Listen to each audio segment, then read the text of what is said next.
That thing God has asked you to do, begin it now. You say you're waiting for God, but it's just fear. You say you want to get it right, perfectionism. It's just procrastination wearing a fancy suit. That thing God has told you to do it now. Consider this video as your sign to start now. You see, you say you're waiting for God, but God is actually waiting for you. He is waiting for you on the other side of obedience. He has told you. You've seen it in dreams. You've seen it, you even outside as people have told you. But then you keep waiting. You're saving money. You want to use money to do an assignment that God has given you. Guess what? From experience, let me tell you, it is that time that the money will begin to disappear. It will never come to a time when it is enough.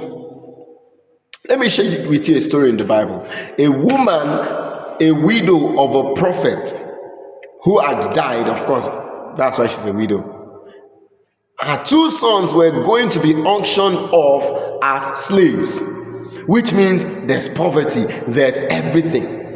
There's a tendency that she has been told what to do before now, but she didn't do it. Remember, she's a prophet's widow. But let's just say she wasn't told, she didn't know what to do and all that. There was something in her house that was her deliverance, which leads me to tell you also that there's something in your hand that is your deliverance. Your deliverance, there's something in your house. There's always something.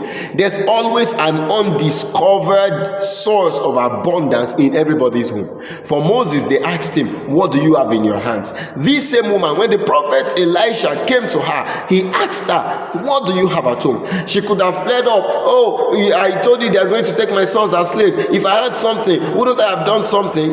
But no.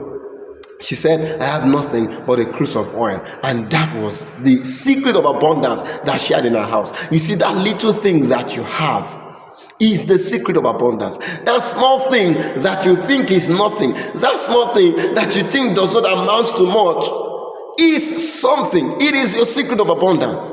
You may not see it now, but maybe the Holy Spirit has been pointing your attention to it. And what did the prophet say?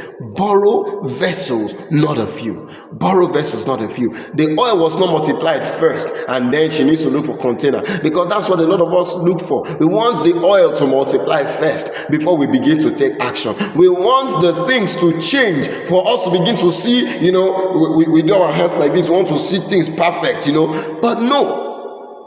God usually wants us to take action first before we begin to see result. And so she told her sons, go and borrow vessels, not a few. And they began to borrow. They brought the vessels in. She locked the door as the prophet instructed her, and she began to pour the oil. And a little cruse of oil was filling gallons, filling containers, filling vessels, until they said, is there any more vessel that I may fill? They said, there is none more. And the oil ceased.